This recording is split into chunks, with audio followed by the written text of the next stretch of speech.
विचार करा, मावशी तुमचं मालक आहेत काय? बोलला आहेत, मालक आहेत. मला तुम्ही ओळखला नसाल.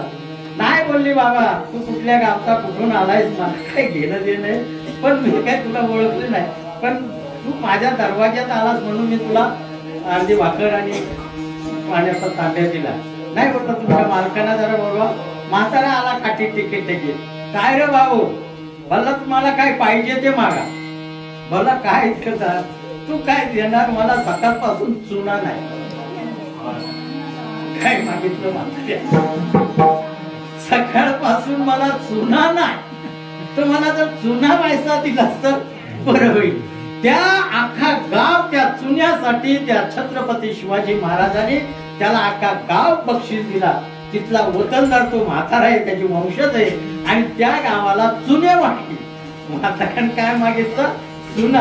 म्हणून चुडवाने म्हणून नाव दिलं. म्हणून आपण धर्म कमी केला तर त्याचं फळ आपल्याला भरपूर मिळतं. हे अगदी शास्त्राचा आधार आहे. आणि हा स्वतःचा तुम्ही स्वतः अनुभव घेऊन बघा. कुठल्या गोष्टीचं तुम्हाला कमी पडणार नाही. किती या, किती जा, किती खाऊन जा, तुमचं धान्य तेवढं तेवढं. भले पिकलं कमी, काय काय वेळेला शेतकरी म्हणतो माझं आज धान्य यावर्षी कमी पिकलं, कमी पिकलं, पण त्याच्यात त्यात तो वर्ष सहज काढून ठेवतो. आलेला तांब्यावर पाणी, कबर चहा, अर्धी भाकर हा शेतकरी देतोच देतो.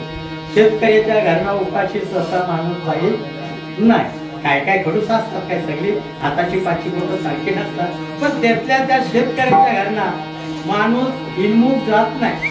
शेतकऱ्याच्या घरी तुमच्या आता मी फिरतोय तुमच्या या तेरेवाडीमध्ये, ज्याच्या घरात जाईल कप भरून चहा. अरे आम्हाला पाहता यायची. डॉक्टरनी मनाई केले चहा पिऊ नका, आणि हे कप भरूनच्या भरून. अर्धा कप कधी शेतकऱ्याच्या गरीबाच्या घरी आपल्या भेटणार, पण श्रीमंताच्या घरी अर्धा. बघा तुम्ही मार्किंग करा, जा एखाद्या श्रीमंताच्या घरी भरून कप तुम्हाला चहा मिळणारच नाही, अर्धाच कप. आणि आपल्या गरीबाच्या घरी भरून कप मिळतो. प्रेमाने देणार ती लोक, तशी ती लोक नाही. म्हणून सावकाराच्या घरी सहसा माणसाने जाऊ नये. आम्ही लोक बुवा लोक एवढं फिरतो, पण सावकाराच्या घरी कधी उठायला जायचं नाही. आमचा गरीबच माणूस तुला ऐकत नाही.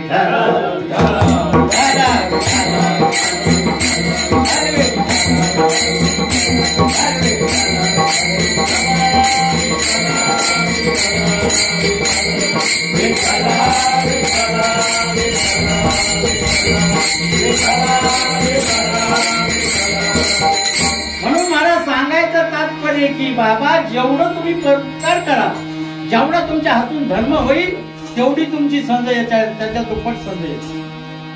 तुम्ही 8 आणे खर्च केला कुणासाठी, रुपया तुमच्या खिशात रात्रीचा कुठून येईल तुमच्या तिजोरीमध्ये सांगता येणार नाही. न कळत तुम्हाला ते पुण्य मिळतं, दिसत नाही. म्हणून सांगायचं तात्पर्य बाबांनो, आपण हाताने परोपकार करा, पुण्य करा. गोकुळामध्ये नंदाच्या घरी काय साधं हे होतं का? दही दूध तूप. आलेला माणूस कधी विमुख जात होता का? नाही. मग दही दूध का होतं त्यांच्या घरी? तर तिथं लक्ष्मी वास करायची. नाही तर कुणाच्या घरी असतं जिथं लक्ष्मी, तिथे गाईचं पाय असतात ना, ज्या तिथे विचाराची लक्ष्मीची गोष्टी असते, ध्यानात ठेवा. ज्याच्या घरी काय त्याच्या घरी विठ्ठलाचे पाय, विठ्ठलाचे पाय त्याच्या घरी असतात. पण निवांत माणूस असतो काय. म्हणून सांगायचं तात्पर्य गायी आम्ही पण काढून टाकल्या सगळ्या, नावेला जातो. आणि अजून परत आम्ही गाया सांभाळल्या होत्या, तर आता आमचाच नावेला झाला. आम्हाला करायला दुसरी माणसं लागायला ढोरांना म्हणून सांगायचं तात्पर्य की बाबा त्या काळामध्ये गाई ढोरं भरपूर असायची. आपल्या काळामध्ये पण, आपल्या बापदादांच्या काळात आपल्या गावात काय थोडी ढोरं असायचीच काय, भरपूर गाया म्हशी असायच्या, भरपूर दूध असायचं. आता आम्हाला फक्त मोठं महाराजांच्या इथं थोडं दूध भेटतं, थोडी टाईम याला. बाकी मध्ये पण शिपीवर टाकीत नाही, पोरीच्या. असं आपलं जशी स्थिती आहे तशा पर्याय आहे असं द्या. पण सांगायचं तात्पर्य का दूध तुमचं आपल्या घरी असतं, तर याला कारण आपल्या घरी आपल्या घरामध्ये शीतलता शांतता असेल तिथं लक्ष्मी वास करतो. आपण कुठला तरी गॅस झालं, बायको वराटतोय, पोरानो वराटतोय, लक्ष्मी कशी नांदेल आपल्या घरात? पण आपण येणार 3 सांजेलाच घरात, पुरुष मंडळी येते 3 सांजेला घरात. 3 सांजेला घरात आला का हा बाबा धड येणार आहे का? मधल्या वाडीत ना तो आलाच म्हणून समजाय. बरं मधल्या वाडीत गेलेला माणूस सरळ रस्त्याने येईल का? तो नाहीच येणार. तो सरळ घरामध्ये आला का त्या बायकोची तरी उजवणी करणार, नाही तर पोरांची तरी. मला सांगा लक्ष्मी कशी आपल्या घरात नांदत? म्हणून लक्ष्मी जर नांदायची असेल आपल्याला सुखी ज्याने व्हावे जगनी व्हावे, अज्ञानी राहावे सन्मार्ग.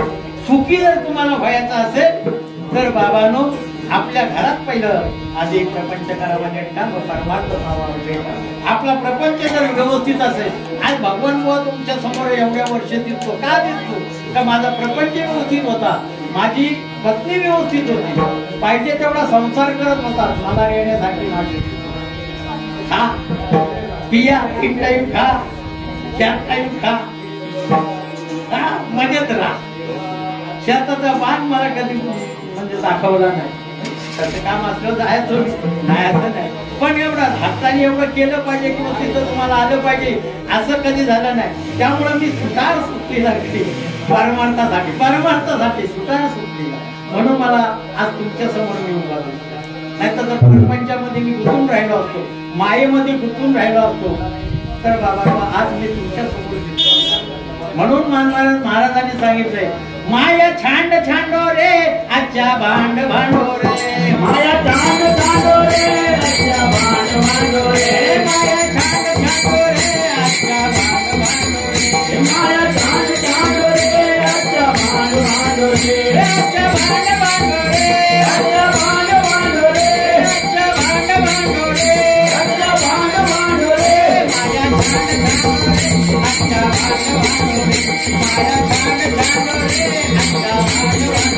माया छांड छांडो रे अच्छा भांड भांडो रे, माया छांड छांडो रे अच्छा भांड भांडो रे. म्हणून त्याने सांगितलं माया छांड, माया सोडा, मायेपासून अलिप्त राहा. मी तुम्हाला 10 वेळा कीर्तनामध्ये सांगितलं प्रपंचापासून 2.5 हात माणसाने लांब राहू. प्रपंचात असावं, प्रपंच सोडू नका, पण प्रपंचापासून 2.5 हात लांब, तरच तुम्हाला प्रपंचात इज्जत, नाही तर इज्जत नाही. आमच्या बायका अजून तरी हो काय हो पहिल्या जी म्हणायच्या त्या आता जी विसरल्या. आता आमच्या बायका तरी हो काय हो ह्या नावाने तरी हात मारतात, हो तरी म्हणतात.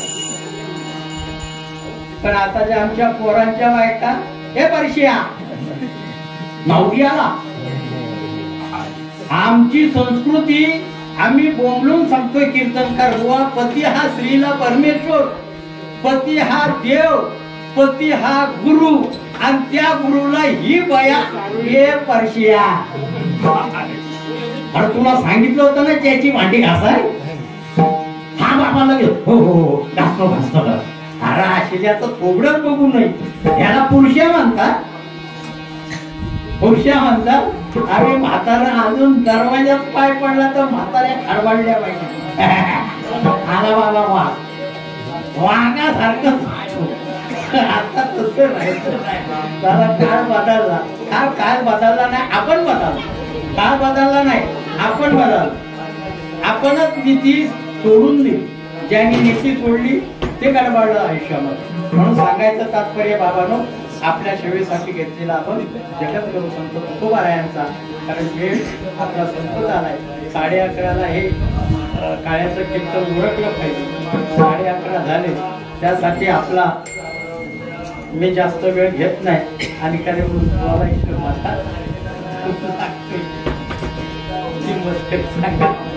मला हवावे लागते म्हणून उड्या मारायचा बंद झाला.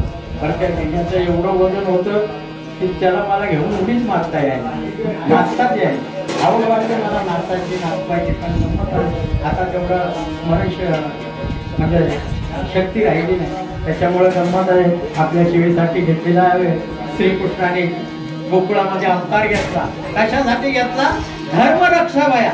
धर्माचं रक्षण करण्याला नीती नियमाने आता जे आम्ही साधू संत फिरतो कमरेला हा पट्टा मारून गळ्यात माळा घालून कशासाठी फिरतोय? धर्म कुठेतरी पुढे चाललाय आमचा, धर्म लय होईत चाललाय. त्या धर्म लय होऊ नये, धर्माने लोकांनी वागावं, धर्माने लोकांनी चालावं याच्यासाठी आम्ही अट्टहास करतोय. नाही तर अट्टहास करायची आम्हाला जरूर काय? आमची घरी शेतीवाडी हे सगळं काय परमेश्वराने काय कुठल्या गोष्टीचं आम्हाला कमी केलं नाही. तरी पण थोडं ते हे जण ते कवेटोळा म्हणून येतो कणवाळा. आमचा समाज कुठंतरी बुडतोय, कुठंतरी वायफत जातोय. त्यांनी चांगल्या मार्गाला यावं याच्यासाठी आम्ही एवढा अट्टहास करतो. आता आपण 3 दिवस अट्टहास कशासाठी केला? की माझा दत्तगुरूंनी माझं कल्याण करा. दत्तगुरूंनी माझं प्रत्येकाचा एक माणूस असा निस्वार्थी नाही की मला देवाचं फक्त पूजनच करायचे बस, बाकी काय नाही, देवाची भक्तीच करायची आहे असा एक माणूस नाही जो पाया पडाय गेला महाराजांजवळ. तुम्ही म्हणत असाल की बुवा तुम्ही काहीतरी ठोकता, ठोकत नाही. मी खरं तेच सांगते, प्रत्येक माणसाने सांगावं नाही द्यावं देवाजवळ काय मागितलं असं सांगा. जेव्हा महाराजा माझ्या पोरा बाळांना मला सुखाची ढवळं, आम्ही मुंबईला जातोय, पोट भरायला आम्ही गेलोय, आमच्या सगळ्यांना संजय भट्ट ते नोकरी धंदा व्यवस्थित राहू दे हे बोलल्याशिवाय राहिलीच नाही. एकाने सुद्धा निस्वार्थीपणाने पाया नाही पडलाय. देवा महाराजा बस मला तुझं चिंतन करू दे, मला तुझा ध्यास लागू दे, हा एकाही माणसाच्या मुखातून आलं नाही. का हो हे येत नाही? अहो त्याचा ध्यास लागला. तुम्ही काय करता येऊ, आपण काय करतो? करता कविता तो आहे. त्यांनी सरळ अर्जुनाला सांगितलं, अर्जुना सूत्रधारी सूत्र नागरी सगळे बिचारी, तो काय सूत्राची दोरी कळू देत असे. मला तो भावडीवाला खेळ दाखवतो, त्याच्या हातात त्या भावडीच्या दोऱ्या असतात, तो दोरी आपल्याला कळून देत नाही, तो भावड्यांना दोघांना नाचवतो. कसा बोलला मी तुम्हाला सगळ्यांना नाचवतोय, तुमच्या कर्मानुसार तुम्हाला तुमचा भोग भोगावा लागतोय. हे कर्म ना मुक्त होण्यासाठी जो कोण सद्गुरूला शरण जाईल, माझ्याकडे येईल, त्याचं मी कल्याण करणार. कल्याण देव चोरांचं पण करतो आणि गोवांचं पण करतो. त्या गोवांच्या अगोदर मला वाटतं चोरांचं करत आपण, कारण भीती वाटते देव हा माणूस काय चोरायचा, तर ह्यालाच पहिलं देऊन टाकावं. सांगायचं तात्पर्य मला दृष्टांत आठवला. ज्ञानेश्वर माने नामदेव महाराज अशी मंडळी तीर्थयात्रेला निघाले. तीर्थयात्रेला निघाल्यानंतर रस्त्यात जाताना एक चोर भेटला. त्याला चोर भेटला तर त्यांनी ओळखलं की हे ज्ञानेश्वर माऊली, हे नामदेव महाराज आहे, हे साधू सुद्धा संत नव्हत, यांचं पाय माझ्या घरी लागावं. अट्टल चोर होता, पण त्याला इच्छा झाली की ह्या संतांचं पाय माझ्या घरी लागावं. म्हणून त्यांनी त्या दोघांनाही अगदी विनवणी केली की माझ्या घरात तुमचं पाय लागलंच पाहिजे, माझ्याकडून आज तुम्ही सेवा शिकलीच पाहिजे. ज्ञानेश्वर माऊलीने विचार केला, हा चोर, हा जन्माचा चोर आहे. आता ज्ञानेश्वर माऊली जवळ काही लपत होतं का? काही नव्हतं लपत. त्याने ओळखला हा बाबा जन्माचा चोर. पण ठीक आहे, त्याची इच्छा झाली ना, चला आपण नामदेव महाराज दोघं आलं चोराच्या घरी. चोराच्या घरी आलं तर आहे बघा, सगळ्या गावात आमंत्रण दिलं, सगळ्यांनी जेवायला माझ्याकडे यायचं. माझ्या इथं साधू संत आलं. आता माझ्याकडे साधू संत आलं म्हटल्यानंतर यांनी विचार केला, आता लोकांना सांगितलं गोवा लोक घरी आलं, पण आता ह्यांना काय घालू? आता ह्याच्याजवळ काय सात्विक जेवण असेल का ह्या चोराच्या घरात? मस्त नसतं, जास्त जाता सुट्टीचं कोण लागलं जसं ह्याच्याकडे दुसरं काय असणार. मला काय करावं इकडं तिकडं नाचायला लागला. रात्र होत आली. महाराजांना जेवण कुठलं घालायचं? आता उद्या अख्ख्या गावकीला जेवण घालायचंय, पैसा कुठून आणायचा, काय करायचं? म्हणून तो अर्ध्या रात्रीचा यांची सेवा बिवा केली, यांना झोपवलं दोघांना आणि रात्रीचं निघून गेला. आता भेटत त्याचं मुंडकं कापायचं, असलेली धनसंपदा आणायची, असा विचार करून हे चाललं. आता एकदा पांडुरंगाला कळलं, माझा नामदेव आणि ज्ञानेश्वर माऊली चोराच्या घरी गेले आणि तो चोर त्यांची यथाविधी सेवा करतो. पण आता चोराकडे काही नाही, हा कुणाचा तरी जीव घे. जर त्याचा उद्धार जर करता आला तर करू म्हणून विठ्ठल रुक्माई एका व्यापाऱ्याचं रूप घेऊन राज्य रस्त्यात आले बरोबर यांनी वाढलं झाडावडा टाकले हे बोलला व्यापाऱ्या टाक असं तेवढं काढून दे असं तेवढं काढून दे बोलला काय देऊ तुला काढून असल ते तुझ्यावरती दागिना पैसा अडका काय असल तेवढा काढून दे मला आता देवच होता तो त्या आमच्या दिल्या गळ्यातलं हार वगैरे सगळं दोघांचं उद्या दोघांचं नवरा बायकोचं आता माथेवरती काही कमी हार असतील त्या सोन्याचं सगळं काढून देण्यास स्वाधीन केलं त्याने गाठोळ मारलं बोलला बाबा एक काम करतोस काय आम्हाला पण तुझ्या बरोबर घेऊन चल आम्हाला पण 2 दिवस अन्नाचा कण नाही होता आम्ही पण उपाशी हा हा बोला तसा धार्मिक होता चला चला बोला माझ्याबरोबर त्याला घेऊन आला घेऊन आल्यानंतर त्यांचं जेवण खावण झालं अख्ख्या गावाला जेवू घातलं पण ही दोघं जण निघाली ती अंगणाच्या बाहेर म्हणजे सगळं ते कंपाऊंड होतं त्या कंपाऊंडाच्या बाहेर येऊन बसली पांडुरंग आणि बाहेर येऊन बसल्यानंतर यांनी विचारलं अरे ती दोघं जण कुठे गेली सावकारी गेलीच कुठे ज्ञानेश्वर माऊलींनी ओळखलं हा माझा पांडुरंगच आलाय पंढरपूरचा आणि माता आली त्यावेळी याला सांगितलं ते दोघं जण आल्याशिवाय आम्ही जेवणार नाही मी ज्ञानेश्वर माऊलींनी सांगितलं ती दोघं जण आल्याशिवाय आम्ही जेवणार नाही गंमत अशी झाली त्या पांडुरंगाला यांच्या पंक्तीला येऊन जेवावं लागलं तो चोर त्याच्या पंक्तीला बसला चोराला सावकार केला ती पुढची गोष्ट पण तो पापी एवढा असताना सुद्धा पण त्याची इच्छा झाली संतांची सेवा करायची संत येते घरा तोची दिवाळी दसरा संतांचा महिमा काही साधा सोडा नाही बाबांनो संतांच्या रूपाने देव कुठल्या रूपाने तुमच्याकडे येतील हे सांगता येत नाही म्हणून महाराजांनी ज्या ज्या वेळेला धर्म घटत चालला त्या त्या वेळेला देवाने अवतार घेतला आणि ह्या द्वापार युगामध्ये श्रीकृष्ण देवकीच्या पोटी जन्माला आला आणि यशोदा माईने त्याला लहानाचा मोठा केला पण देव जन्माला आला कुणाच्या वसुदेव देवकीच्या पोटी पण त्याचं कर्म त्यांना सुटलंय का लगेच त्यांना बाहेर काढले त्यांनी 12 वर्षे लागली आई वडिलाला स्वतःचा देव असून देवाचा आई वडील 12 वर्ष तुरुंगात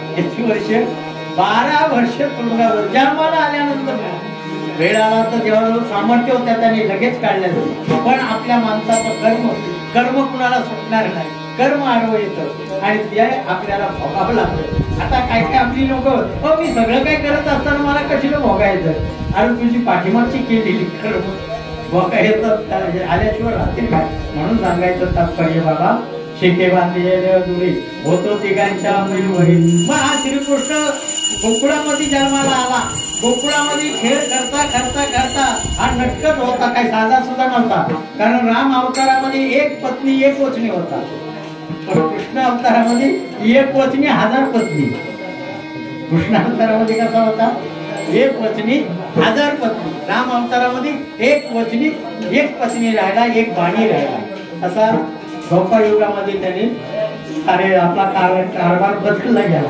त्या राम अवतारामध्ये लक्ष्मण 2 नंबर होता कृष्ण अवतारामध्ये लक्ष्मणला बळीरामाचा अवतार घ्यायला लावला तो मोठा झाला हा लहान झाला म्हणून सांगायचं पाहिजे ज्या ज्या वेळेला जिथं घटना आपण म्हणतो बाबासाहेब आंबेडकरांनी घटना निर्माण केली अशी जिथं घटना निर्माण करायची असेल तिथं अवतार घेतात आज इथे ही आपली परमार्थाची घटना जी मोफत झाली सुरू केली ते म्हाताराच्या वेळेस गेलं बिचारा निघून गेलं पण तेवढी त्यांची पुण्य आहे की आपल्या लोकांना वाट दाखवून गेले ते त्यांच्या मार्गाला निघून गेले पण आज जो हा स्थळ आहे तो त्यांच्या आशीर्वादानं होतो हे तितकं करा ते आपल्याला विसरून जमायचं नाही भगवान बुवा तुमच्याकडे येतो तो त्यांच्या आशीर्वादाने येतो त्यांनी त्या म्हाताऱ्याने रगील असायचं व्हायचं बोलण्यात भाषा रगील म्हणजे असं रगील नव्हतं पण भाषा आपली मराठीची भाषा ना थोडीशी रगील असायची बोलणं भाषा रगील असायची पण त्याच्यात प्रेम असतं म्हणून सांगायचं तात्पर्य की जिथं पाप घडतं तिथं देव कुठल्या नाही कुठल्या तरी रूपाने अवतार घेतो तुमच्या या तेलेवाडीमध्ये दत्त रूपाने तो अवतरण झालेला आहे महाराज ध्यानात ठेवा जागृत दैवत हे दैवत साधन नाही हे दैवत तुम्ही साधन नका. कारण गाणगापूरला जाण्यापेक्षा इथं जर त्याची सेवा केली, गाणगापूरला जाणं अजून छाती टोकाने सांगतो. औदुंबराच्या झाडाखाली 7 दिवस तपश्चर्या करा. 7 दिवस तपश्चर्या केला, नाही देव दत्त गुरु प्रसन्न झालं तर मला विचार. प्रेम भावाने जर त्याची तपश्चर्या तिथे केली, मनातली इच्छा पूर्ण होते तुमची. अजून या कलियुगात सुद्धा, या कलियुगात ते औदुंबराचं झाड तयार करून महाराज त्या काळामध्ये केले. त्यावेळेला त्यांनी नरहरी सरस्वती माऊलीचा अवतार घेतला, त्यावेळेचं झाड आहे ते. म्हणून सांगायचं तात्पर्य की बाबा मी काल कीर्तन तेच करणार होतो की महाराजांचा अवतार कसा झाला, पण आपल्याला काय वेळ मिळाला ना. आता आपल्याला वेळ बराच झाला. सत्यनारायणची पूजा आवरली, आपल्याला पुढचं कार्यक्रम आता बरंच बाकी आहे काय. म्हणून महाराजांनी श्रीकृष्णाने आपल्या सौंदर्यानं गोळा केलं. विठाला विठाला विठाला विठाला विठाला विठाला विठाला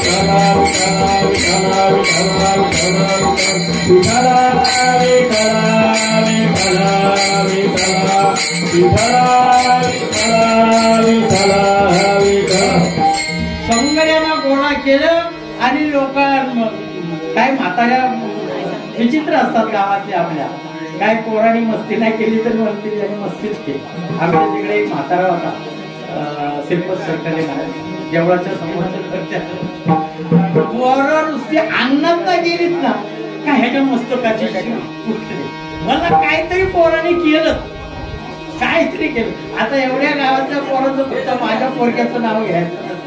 हा मला बुवा तुझा पोरगा तेवढा शांत, पण बाकी पोरांना नजरेवर धरायचं नसत.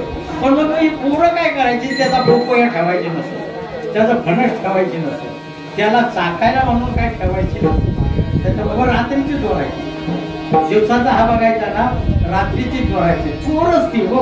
तसा त्या काळामध्ये श्रीकृष्ण पोरच होतं.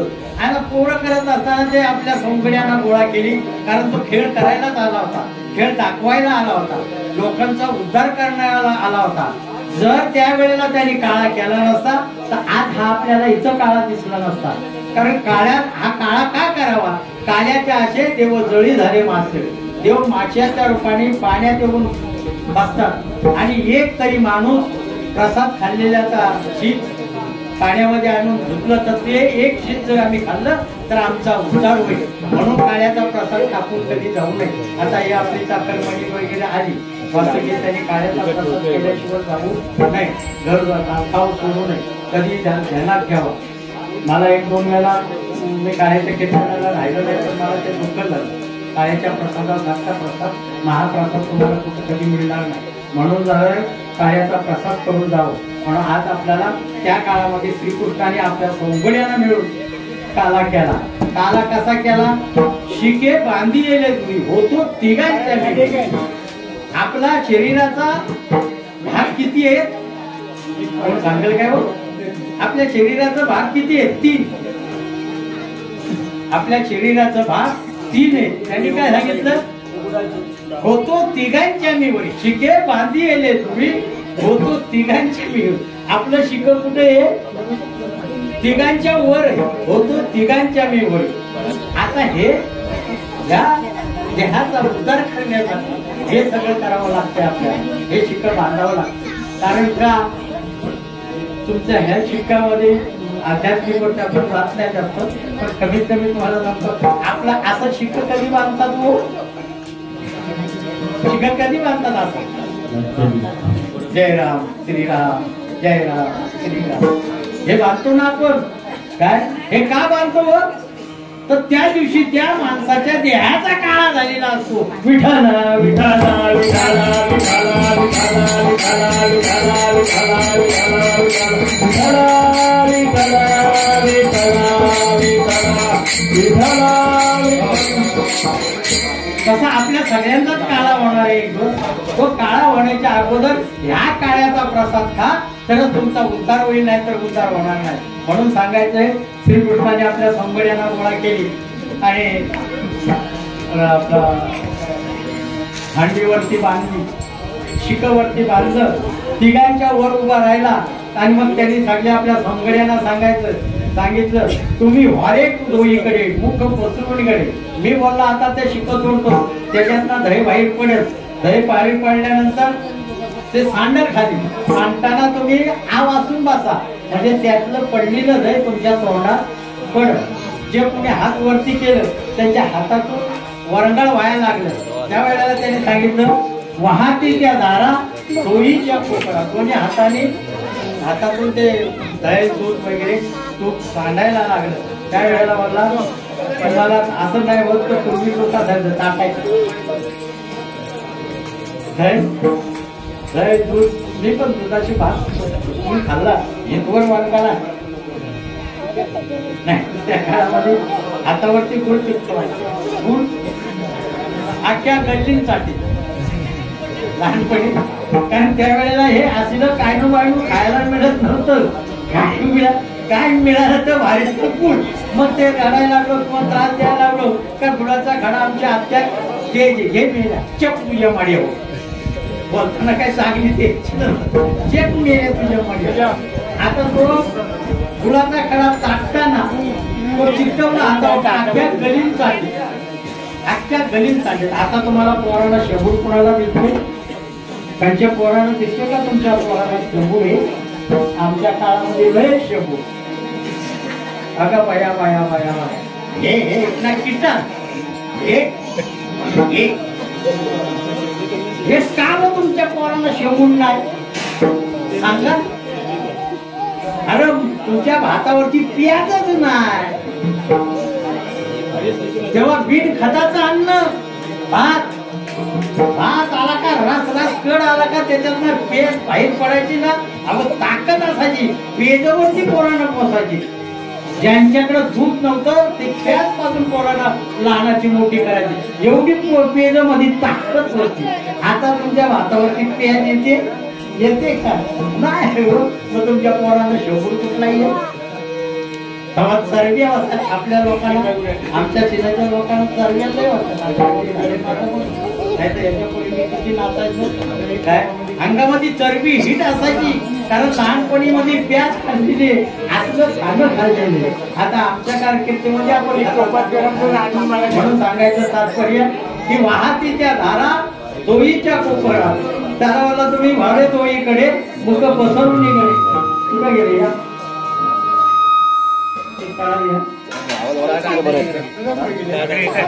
एक वेळ आपण पांडुरंगाचं पाठवतो. गोपाळ कुमार गोपाळ कुमार जय गोपाळ कुमार जय गोपाळ कुमार जय गोपाळ कुमार जय गोपाळ कुमार जय गोपाळ जय गोपाळ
Thank you.